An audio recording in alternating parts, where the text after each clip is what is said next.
Good day, folks. It's pretty early in the morning for me. It's about 7:30. Didn't really get too much sleep last night, so yeah, energy's kind of not so much there at the moment, although I do have some coffee ready to go, although I'll probably make another cup here after that one. Basically, for today, I'm going to take the stuff out of my old server, mainly the hard drives, and I plan on using them in a couple of the systems I saved from work from being recycled. You can tell I'm tired. So mainly today, I'm looking to get this Dell Inspiron fixed up here, this little mini tower with a 4th generation i3. And then over here in this corner, I want to fix up this little Inspiron 660S with a 3rd gen i3.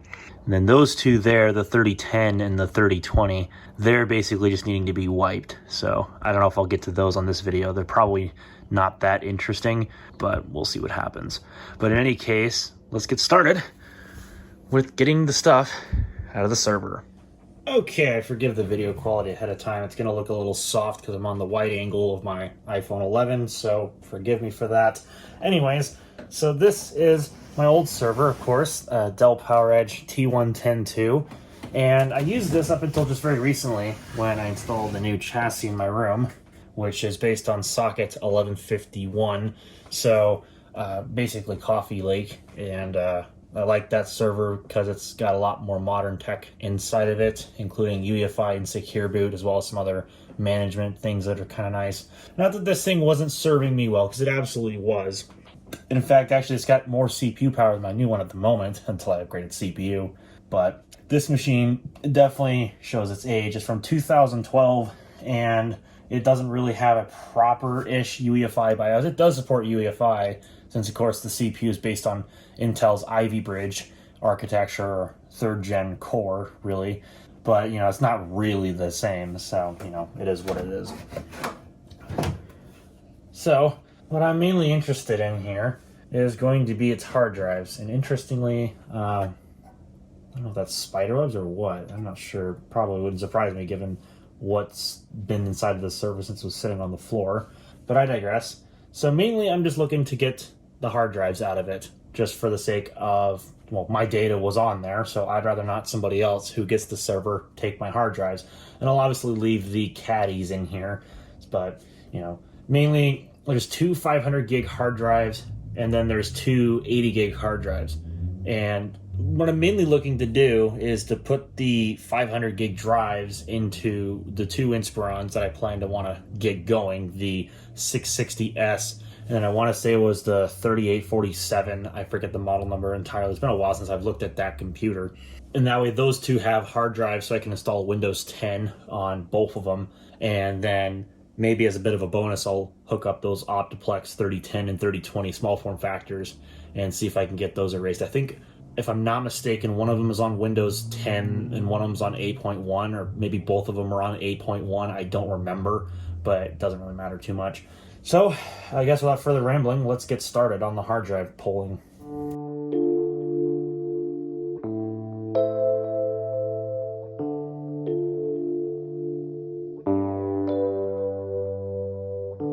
Oh my goodness. Get a load of this. Some good old Dusteroonie. This is one of the 80 gig hard drives, and definitely it's got the dust after like at least a year and 6 months. Nice.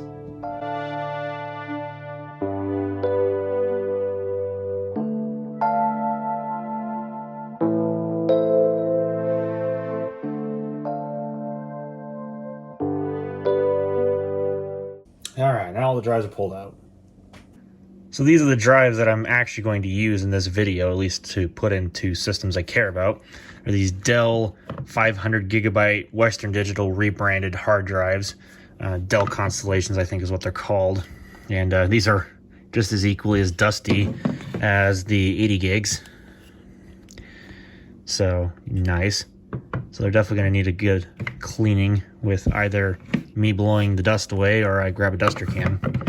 But no, I don't really feel like erasing these drives and then selling them with the server because, well, they're two 500 gig drives. They're really not that large, and all things considered, this server, when it was originally purchased from Dell, was ordered with Windows Small Business Server 2011 pre-installed. So I don't imagine that there was much use for 500 gigabytes, presumably, of mirrored storage, as well as only 8 gigabytes of RAM. So it is what it is. You know, it's whatever. It doesn't really matter too much. I mean, hard drives these days are like stupid cheap. So, I mean, if somebody really needed the hard drives, well, they can go and buy hard drives. Seriously, it's not that expensive. I got like 2 terabytes once for like $55, and then just recently on Prime Day I've got like 4 terabyte drives for $75. So I mean, if you know where to look, you can get hard drive storage for cheap, so it's not that big of a deal. And again, it comes down to data security. I'd rather not have my stuff get sold with another server in this case. So mainly I also wanted to use these drives because, well, I can't bother buying extra hard drives. If I'm going to buy drives, I'm probably going to lean more towards SSDs, but I don't have 2.5 inch to 3.5 inch adapters, so I'd have to order some of those in, and I'm too impatient. So just going to use what doesn't cost me crap and what I already have lying around, and it'll work just fine. So all of my data has been migrated to the new server from this old RAID array, this old striped array. There was no redundancy on this, which is kind of a foolish thing on my part, but I didn't care because I just needed that extra capacity, and I wasn't storing anything mission critical on it anyway, so it didn't matter. Although the boot volume in this case with the 280 gig drives was mirrored, if you remember from when I set this up, but it was still painfully slow because, of course, these are ancient SATA 2 hard drives. So yeah, and they're also only 80 gigabytes, so you can imagine they were quite slow to begin with, but I digress. So I think let's start working on the Inspiron 660S first, because that thing's going to be the more difficult of the two to get working, because it's a little bit more difficult of a disassembly to get to the hard drive area. Actually, before I get started with installing hard drives, I do actually want to clean up the 2 machines in question. Well, probably 4, but mainly the 2 machines in question that I'm going to be putting hard drives into, because especially the grime that was on these machines when I picked them up, it's not as much now as it was when I got them initially, but still pretty gross. And also coffee's pretty delicious. So I guess I'm going to bust out the old disinfectant spray here and some paper towel, and we're gonna get after this. I use this cheapo paper towel because it just does not tear properly at all, and so I can't be bothered.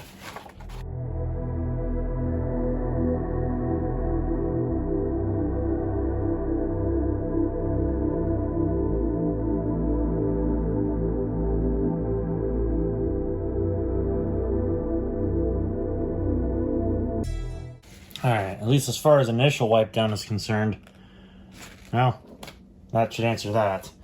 So I'll probably do a better wipe off later. I'm going to run air duster on the insides because those are also just as equally as grimy, and I know it's probably going to get everywhere, so.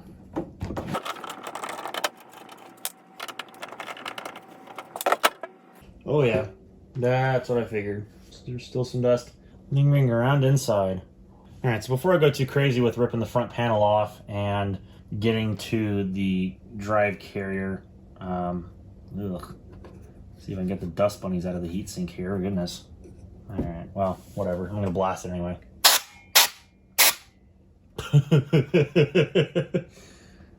A little dirty much? God, you can just visibly see the dust coming out of that thing. Oh, God.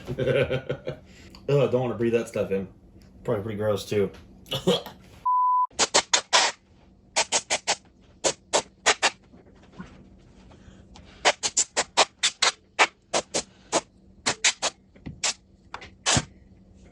Okay. For at least the moment, I think I got all the dust out of it. So, I don't have to probably keep breathing it. Okay. So, this machine, I'm going to see if I can adjust the camera here, maybe. See if I get lucky. Oh yeah, there we go. So this machine, to get to the hard drive, first you have to take off the front panel, which is these 3 tabs. And then there are screws on the front, and then one that attaches to the power supply outer frame, and that's what you'll have to do. You take this carrier off. And I will need to go back in the house so I can grab some extra screws to mount the hard drive. I do have the ones that I saved from this computer, but I just don't have them with me currently. Yeah, as you can see, the drive carrier just comes out on a cage, and we can then disconnect the cables, and there we go. So now I can just go ahead and slot the hard drive in with the connectors facing towards this direction where the cables are, and we are pretty much set. So the drive will just basically slide in here and then basically mount just like this. I'm not really doing the best job of filmatography because I got it on the tripod, but you can kind of get the idea of what I'm going to be aiming for there. So I'll jump cut to when I get the screws and we'll put this thing back together.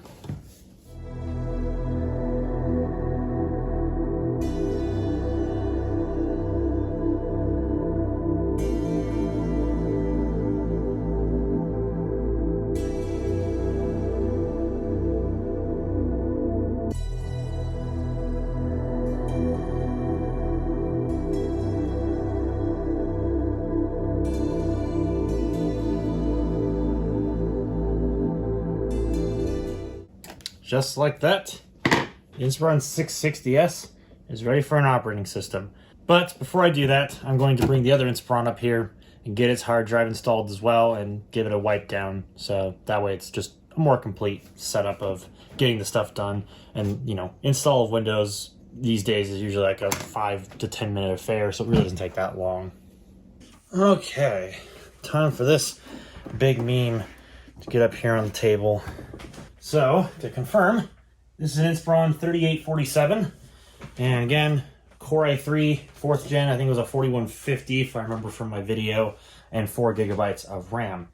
This thing is quite grainy and dirty, so we're definitely going to give it the spray and wipe treatment first, after I switch the camera angle around once again. Actually, you know what? I might just leave it on the wide angle, maybe get a little bit more of a field of view. Just like that. There we go. Okay, now let's get started.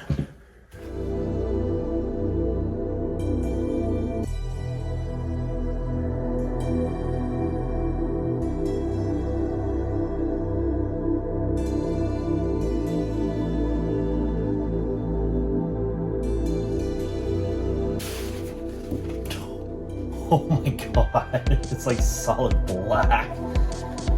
Wowee, that's why my hands were all greasy the other day when I was bringing these things home.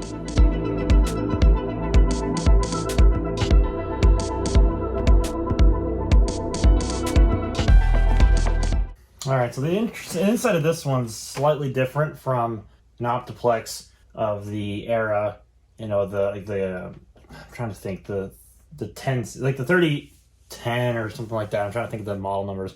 Use this very similar chassis. It's just this one's an Inspiron version, so it's got a different drive mounting mechanism, even though the cage looks very similar. It doesn't use the plastic slide-in rails. It uses these weird metal ones, which I'm not really a big fan of, but, you know, they'll work. They'll get the job done. But anyways, I'm not doing the best job of aiming the camera, but let me just see if maybe I can take the crop off here, scoot you guys back a little bit. And let's get some duster can action. I might have to go swap this out. This is about empty.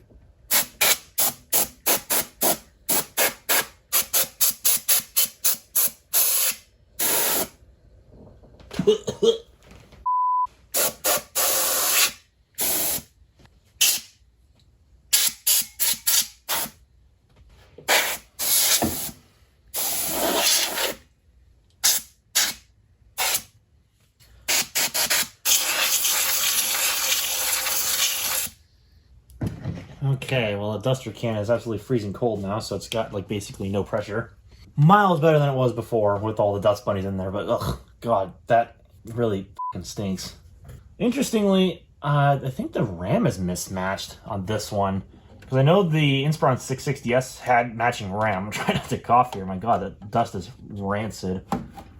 But, interesting. So there's a 4 gig stick here, and then what's in the other slot? Because I remember this machine only showed up as having 4 gigabytes of RAM. Huh. There's an 8 gig stick in here. Well, no wonder this thing was only showing 4 gigs. I think this stick was just disabled or something. What the heck? I'm gonna go grip my RAM inside the house. Maybe we can match that, either the 4 gig stick or the 8 gig one. I think maybe we can match the 4 gig sticks together. All right, so my box is gonna be off frame because I don't really care too much to center it.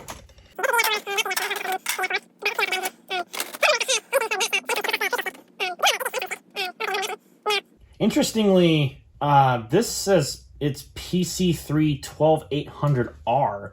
So is this like ECC memory they tried to stick in here, like a registered DIMM or something? Because I can see the little ECC module right there on the DIMM. So I know that Core i3s are not supposed to work with ECC, so maybe that's why this stick didn't work. But yeah, 8 gigabyte stick here. I wonder if it's numbers matching with this other one here. It's very close. They're the same PC3 12800U, but the model's slightly different for obvious reasons because the top one here is an 8 gig stick, the other one's 4 gig, and also the 8 gigabyte stick is dual-sided, whereas the 4 gigabyte one is single-sided. And I don't think the motherboard would be too happy about that. Some systems take it better than others. I also noticed that there is this SK Hynix stick here, which is also very similar. Of course, the memory chips are not the same manufacturer, but they are the same PC3 12800U 1113B1. So this might be a better fit because they are mostly the same. I don't know if that would work in dual channel though. It's worth a shot though. I know DDR3 and DDR4 are a lot more tolerant to mismatching than DDR2, for example. Generally speaking, DDR2 you have to have everything matching in order to get dual channel. But of course, what do I know, right? This is some kind of HP memory. Anyways, so I think I might just try this. I know it's mismatched as well. And, you know, again, I kind of get the idea. So if it doesn't work, I'll just combine these two Samsung sticks and just call it a day, since I'm not going to put too much time and effort into these machines because I got them for free. And yeah, it might help to maximize profit. I'm not really aiming for profit with these machines. I'm just looking to get them fixed up and get them working, so that way they could potentially be rehomed and, you know, given a new chance on life. Worst comes to worst, I actually just remember this too. I have this set of DIMMs here. They're not quite the same. One is PC3L, the other one's just full speed, or full voltage rather, PC3. They're the same exact specs otherwise. So, I mean, I could always try that too, should that need to occur and whatnot. Anyways, got sidetracked there about the RAM, so let's get this hard drive installed.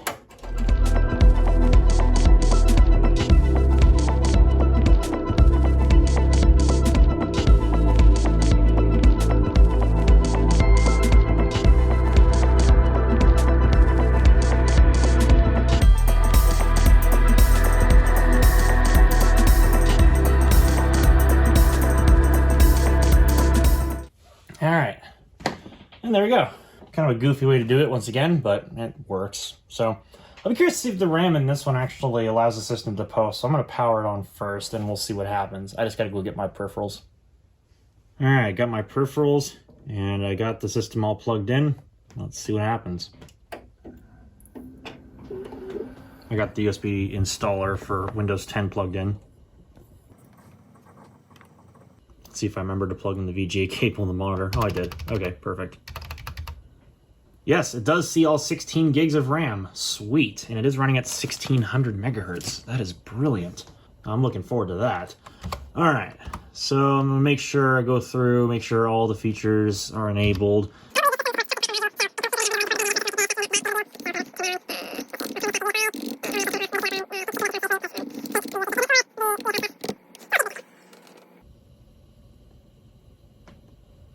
Yep, okay, it is. And Secure Boot does a really goofy thing with the Windows logo. So yeah, that's an expected result. But once it starts up the setup, then that'll clear right up.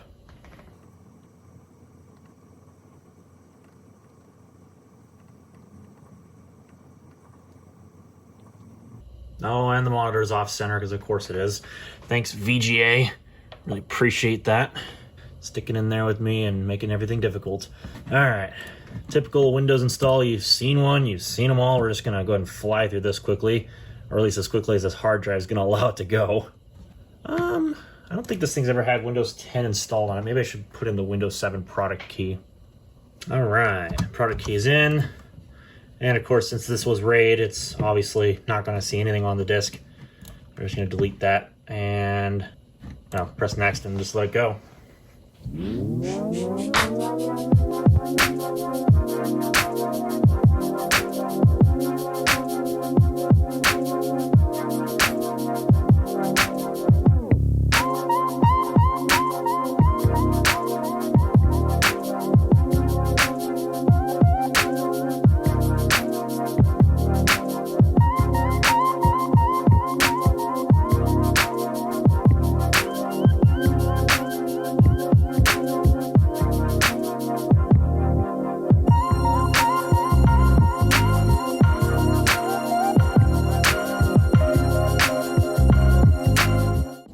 And here we are on the home stretch. Beautiful full resolution and everything. And the nice thing about this particular computer is it does have a built-in Wi-Fi card. So if you didn't see the motherboard, it does have one. So let's see if that works. Yeah, it appears like it does work. Well, that's awesome. I'm gonna connect to the 2.4 gigahertz internet because I'm out here in the garage, so it needs to be able to stretch all the way through. And this is luckily licensed for Windows Pro, so that's pretty sick. So I can actually take advantage of that with this system.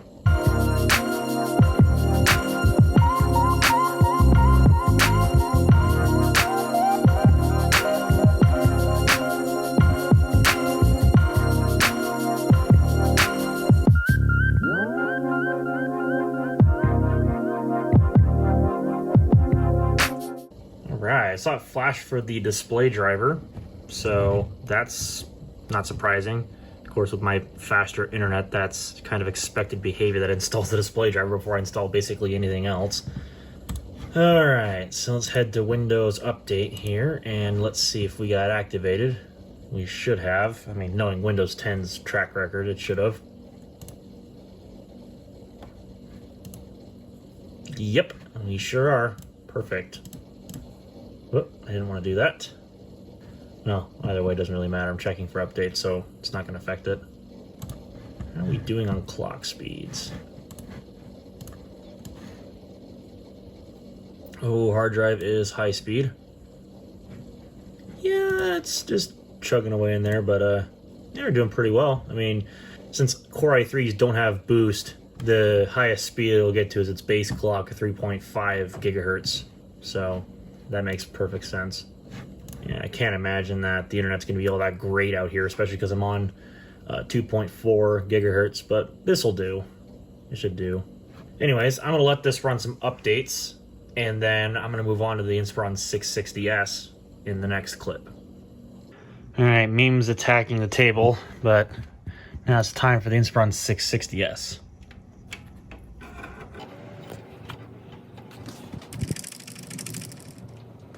Okay, cool.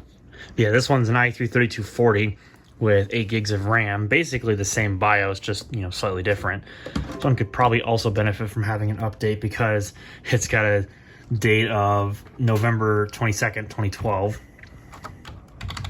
Yeah, it looks like everything else in here is enabled, so very nice. All right, well, I'll go ahead and get Windows installed on this thing, and we'll see how we do. So some time has passed and some chores have passed, and so this Inspiron 660S is basically ready to go. Everything's updated except for, well, I got to run one more application, but other than that, we'll be good to go. So what is next? Well, obviously, like I showed at the beginning of this video, we got 2 80 gig hard drives. So I'm thinking, probably just for now, to get some systems running, at least temporarily, I'm thinking the Dell Precision 390 and the 9150 are going to be the target systems to which I put those 2 80 gig drives into. And then I was also thinking about pulling out this Socket 370 system. Either that or I was going to pull out the Socket 478 Celeron. I happened to find from an old system, I think it was an old Dell, probably a Dimension something or another, and I saved its hard drive. So this is a 60 gig IDE drive. This might actually be better suited towards that socket 478 Celeron system, since it would probably take advantage of that larger drive compared to the socket 370 system. And then I'll probably go in my box of IDE drives and I'll find an IDE drive for that. And then I also have to find a drive for this Dimension E521. So, you know, I'll have to just find drives. Then of course this Inspiron's going to be listed up for sale soon. So, you know, the regime. So, just slow progress. Got to get some stuff listed, but I'm going to finish off this Inspiron and then we'll get started with I think we'll start off with the Precision 390, because why not? Alright, so while we're waiting on the Inspiron, I'm going to go ahead and get started with cleaning up at least the Dimension 9150. So might as well. It's going to be one of the systems. And it's got quite a grimy panel here, so I'm going to see if I can get this thing cleaned up in any way, or at least try to make it better than it was. So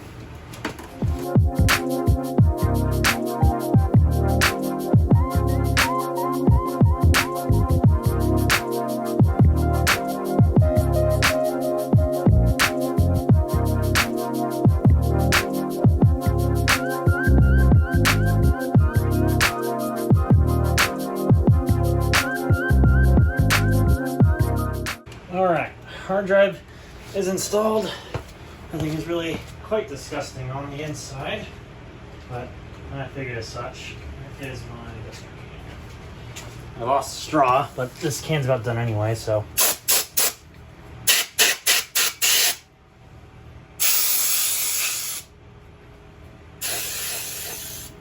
Yeah, that's what I figured. About did. So, I'm gonna go grab my other can.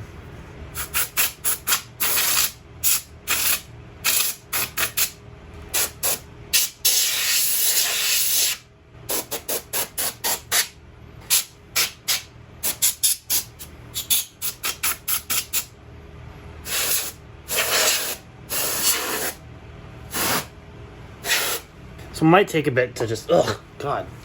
All right, I'm gonna call this Dell a lot cleaner than it was. I'm gonna let the Duster can have a little bit more time to settle before I continue on with that. I'll squish that bug along the way. So let's get this thing back on. I always thought this side panel design was really confusing, but whatever. All right, and that's gonna be this thing done. So I'm gonna just try to get it off the frame here. All right, now it's on to the Precision 390. Let's give this thing a little bit of a cleanup. Just a little bit of a cleanup, you know, nothing major.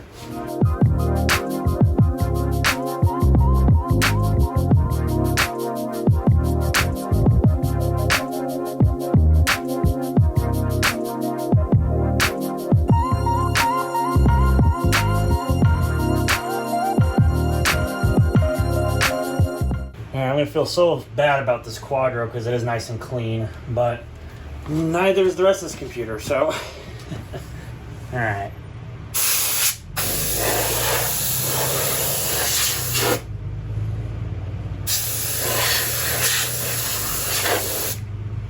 Ugh. God.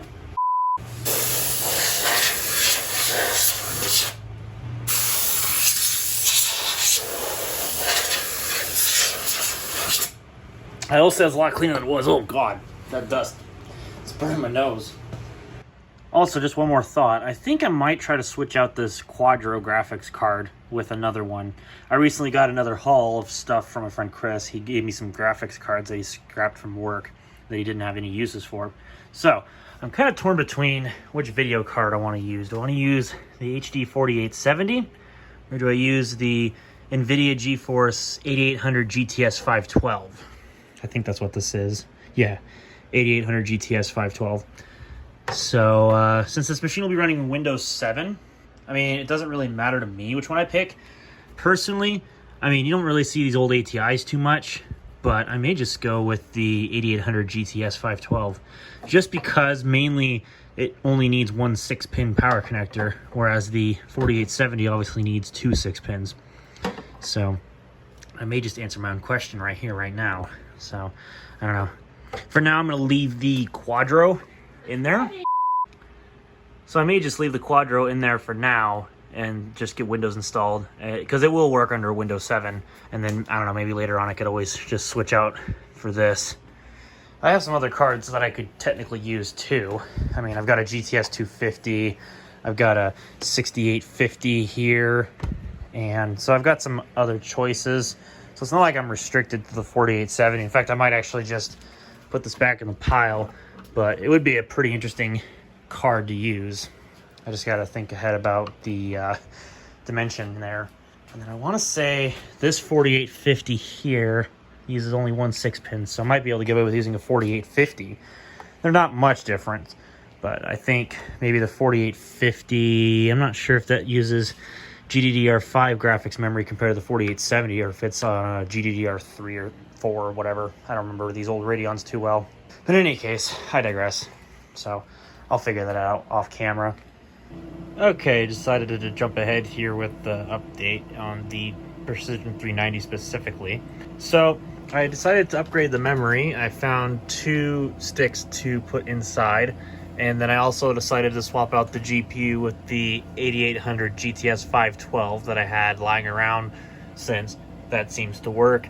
It fits, and it's working great. And so far, everything's been smooth sailing. I got Windows 7 running here, and it seems to be installing updates just fine. So what's interesting is those RAM sticks that I put in were 2 2GB sticks to go along with the 2 512 megabyte sticks. And as you can see, it perfectly detects all 5 gigs. So that really struck me as interesting. So I actually checked with CPU-Z, as you can see on the desktop there, and it actually has a Cedar Mill Pentium 4. So that explains why the memory limit was raised from, I think, 4 gigabytes to 8. So I think it was only the Cedar Mill Pentium 4s that will allow you to use more than 4 gigabytes of RAM without some arbitrary limitation, which is pretty cool. Either it's this system that just is so fortunate enough to allow that to actually work, but I think it's because it's a Cedar Mill Pentium 4. Either way, I'm going to see if I can find some extra 2 gigabyte DDR2 sticks to put in here in that case, because then I might as well make this thing have 8 gigs of RAM, because why not, right? But so far it seems to be running pretty well, so I'm going to let this run through the convenience roll up, and then I'm going to run Windows Update and just get everything rolling with this system. I don't know if I'm going to do all the updates right now, but I mean, considering my faster internet, that might be the case. But since this is a Pentium 4 and it's going to take quite a while to roll through the updates to begin with, I may not. I might just actually subside, and I might just pull out the Dimension 9150 and get that going. So yeah, that's the status report of this thing. I just need to get a fresh CMOS battery for it, since the one that's in there is dead. So Windows, I did activate it before I did anything else, because I knew for a fact I was probably going to forget. So Windows is good to go. And yeah, I would say that this machine is ready for some older games and whatever I want to throw at it. So Windows 7 will be perfect for this. Anyways, I think I'll probably make a quick little report on the Dimension 9150 when I get that up here. But that might not be for a little while longer, because obviously, again, I gotta wait for this thing to run the convenience update. And that takes like a good 15 minutes on a Pentium 4, probably, I would assume. So it might be here a while. Well, it's been a little while since I've picked up on this video, so I guess I will get this going once again. So, I never did talk about the 9150 before I put this video on hold, so I figure now is as good as time as any to go ahead and show the old dimension here. So, this is running Windows 7, and I did put the GeForce GTS 250 into this machine, and as you can see, it works fine. Now, I don't know if that's going to permanently stay in there, because I just needed something that was going to be a display output, basically. And the Precision 390 is likely going to keep its 8800 GTS 512, so I'm probably not too worried about it. They're very similar cards anyway. Really, the only major difference is the clock speeds of the basically the GPU die and the memory. So it's whatever, not really that big of a deal. But I haven't really pulled this thing out in a little while, so I thought I would show it. And interestingly, I found this strange. The Dell Precision 390 has 64-bit drivers from Dell, but as far as this Dimension 9150 goes, it's 32-bit drivers only from Dell, even though it's got a 64-bit Pentium D. Don't understand why that is, but I guess this machine came out around the same time as the Precision 390 in about 2006. And since this was a Dimension series machine, not a workstation, which probably means that this has some artificial RAM limitations somewhere, they probably gimped it to 32-bit drivers only. And the same holds true for Windows Vista, which this machine does technically have official driver support for. But you know how it goes.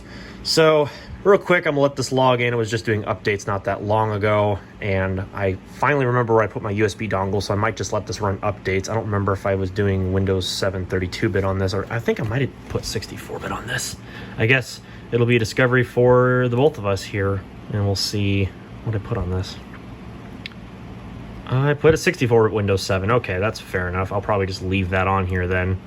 But anyways, so for those who remember in the, I think with part 2 of this series, I did power this machine on, and it does have a 2.8 gigahertz Pentium D, and it is 64-bit, so that's pretty nice.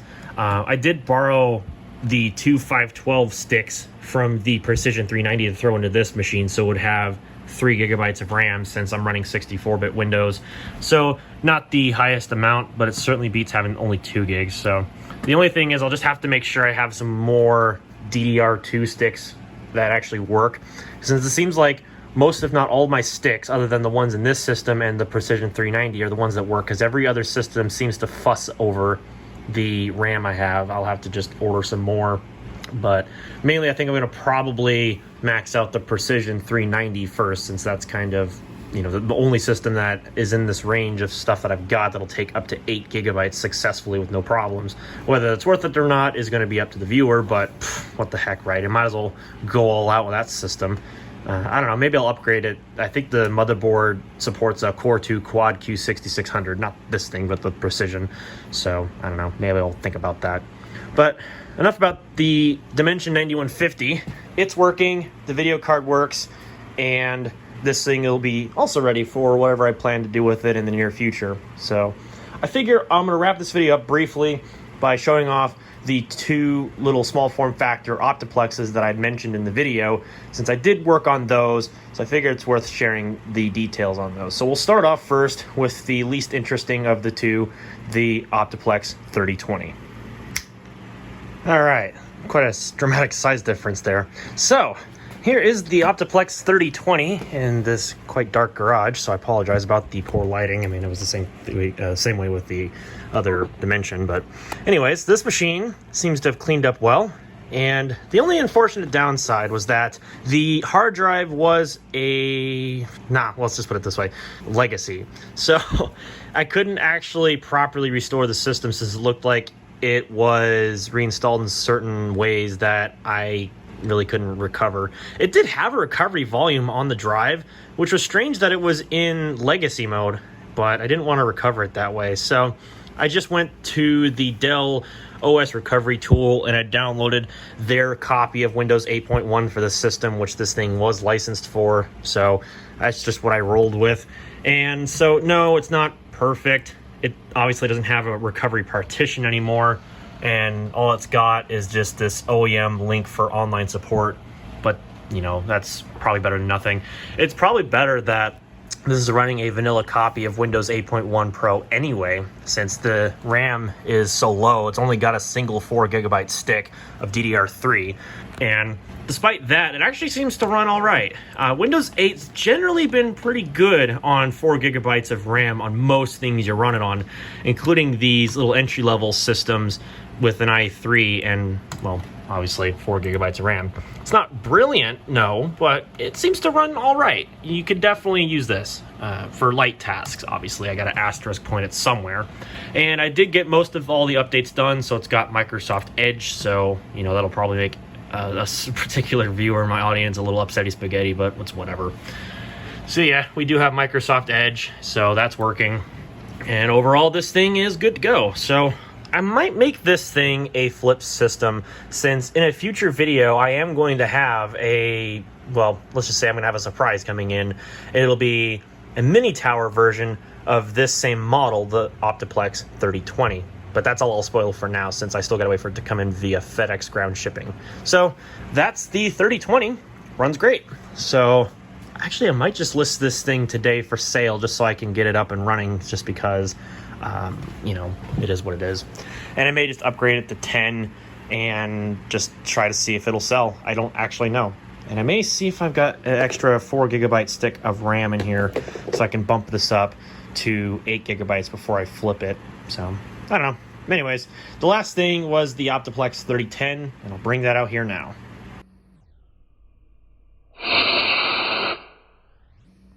And here is the Optiplex 3010.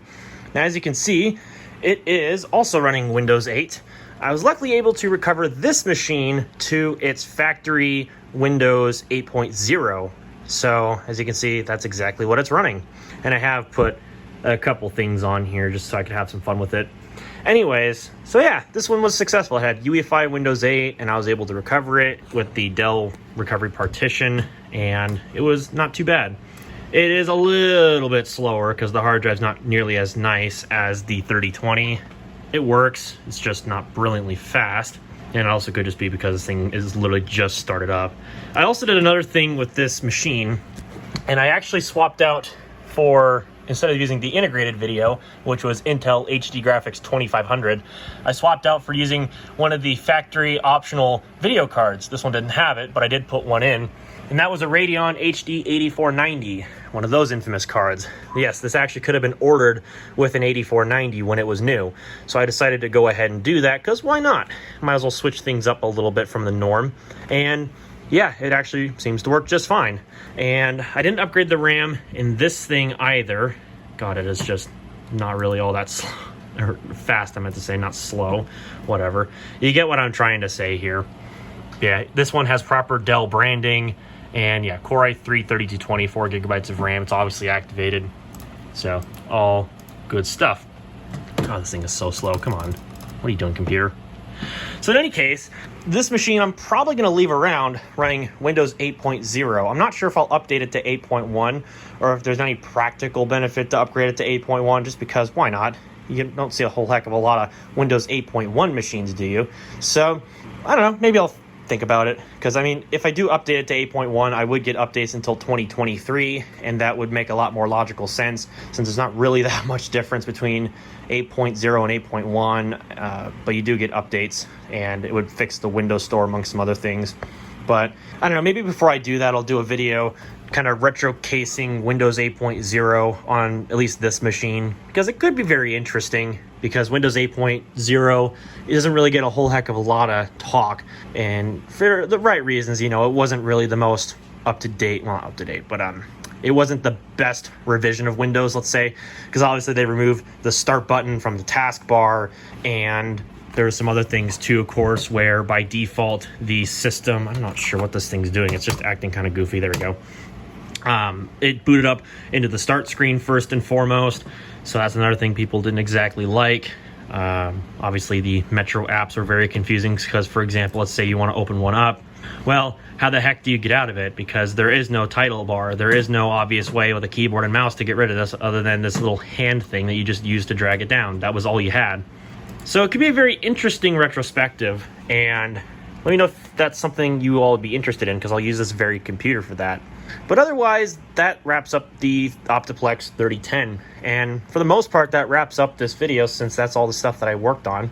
I did have a bit of a teaser video just to kind of involve this into this video for people who are going to be continually watching my videos on this little series of where I fix all these things up. I did pull out the Slot 1 Pentium 3 computer, and I managed to get that working again by exchanging the video card with another one. Now, I don't know if I'm going to permanently stick with this video card, but for right now it's got an ATI Rage 128 Pro in the AGP slot, and that seems to post just fine with this motherboard. The old ATI 3D Rage card that was in there stopped working, or maybe it needs a jumper. I remember there was somebody who was commenting on that video saying that maybe a interrupt jumper may be required, and I'm going to have to look into that later, but I probably am going to put a hard drive in this thing first, and also get all the garbage on the case cleaned up, and that way I can get Windows 98 running on this machine. Although I'm going to probably leave that for its own video just because it'll be a lot more interesting in that regard. But with that having been said, these machines will slowly get weeded through and we'll get them cleaned up, fixed up, if need be, put hard drives in them and get an operating system running on all of them. But that'll take some more time that I don't have in this video. So with that having been said, if you like what you saw throughout this entire video epic, well then you know what to press. If you didn't like it so much, well then you also know what to press. Get subscribed down below so you don't miss the future uploads and perhaps any other interesting content you might like. And don't forget to click the bell so you don't miss when I upload those videos.